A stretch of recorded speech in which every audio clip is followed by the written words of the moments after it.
সালাম ভাই, এই যে তুমি নানলা তুলতাছ, এগুলো তো এক সময় দেখা গেল জাদুঘর চলে যাইব। না না, যেমনি তুলতাছ তুলো না, এটা তো সিস্টেম ওইটা বলছি। এগুলা এক সময় জাদুঘর চলে যাইব। আমরা ছোটবেলা দেখতাম সবাই প্রচুর পরিমাণে রাস্তাঘাটও কাজ করতো। এ নাইলার সময় হইলে ছোট বড় সবাই আমরা তুলতাম, কেউ হুলার লাগিয়া, কেউ নিজের ক্ষেতের। কিন্তু এখন এগুলা জাদুঘর চলে যাইব।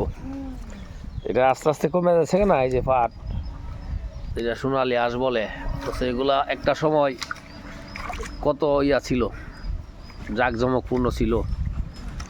এই যে নদীর সাইডে, খালের সাইডে বা পুকুরে কচুরি ফানা দিয়ে নাইলা যেটা পাট খড়ি ডুবিয়ে দিত। হ্যাঁ হ, তো তুমি এই যে ইয়া করতেছ, তুমি কত দূর হাত করছো? কত রুখ হ্যাঁ 4 ঘন্টা না? 4 ঘন্টাতে কত দূর ফাট হইব? আর শিওর নাই না।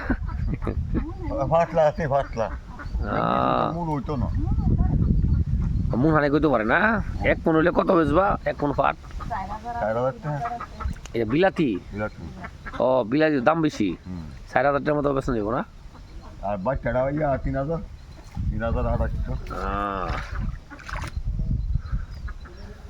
আচ্ছা যাক, ভালো হয়েছে। ঠিক আছে, ভালো দেখো। একটা ইয়া নিলাম আর কি। এগুলো তো বিলীন হয়ে যেতেছে গা, এই জন্য একটা স্মৃতি রাখলাম। যত বড় দুধ চাবে পুষ্টি পুরাইব। হ্যাঁ।